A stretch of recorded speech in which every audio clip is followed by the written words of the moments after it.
Here's Dix. Great touch. And Indonesia score.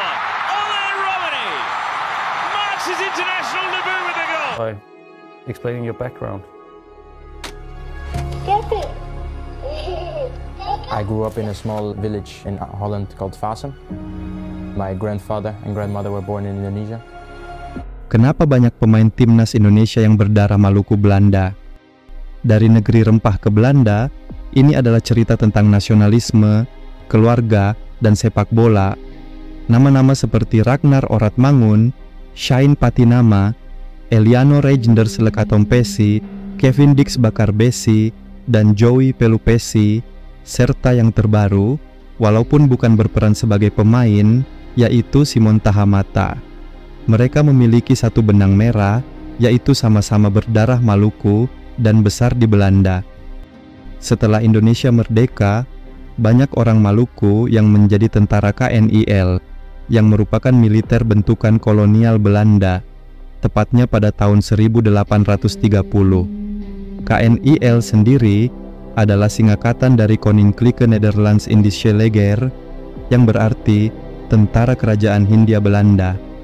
KNIL memiliki peran penting dalam menjaga keamanan dan mengontrol wilayah kolonial, serta dalam berbagai konflik militer di masa lalu.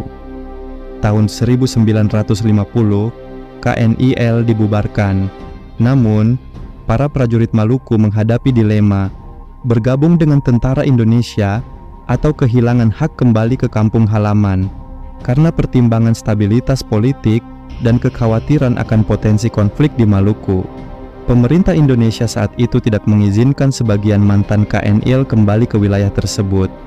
Sebagai solusi, Belanda memfasilitasi pemindahan mereka ke Eropa. Sekitar 12.500 orang Maluku pindah ke Belanda pada tahun 1951.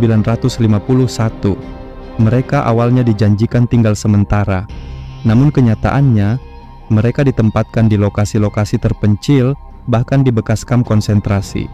Meskipun hidup dalam keterbatasan, tapi mereka tetap bertahan.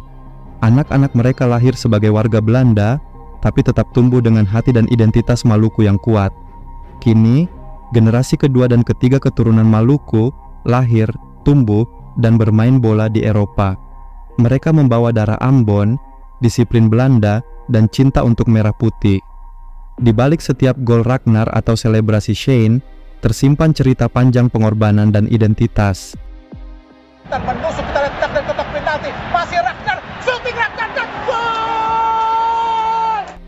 Mereka bukan pemain naturalisasi biasa. Mereka adalah pewaris sejarah. Sudah 74 tahun sejak kapal kota Inten bersandar di Rotterdam.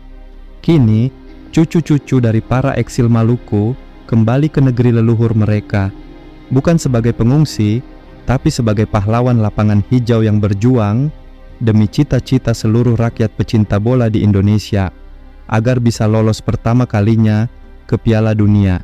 Semoga tidak ada lagi yang meragukan perjuangan mereka dalam membela tanah kelahiran leluhur tercinta. Mari kita doakan timnas Indonesia agar bisa melaju ke Piala Dunia.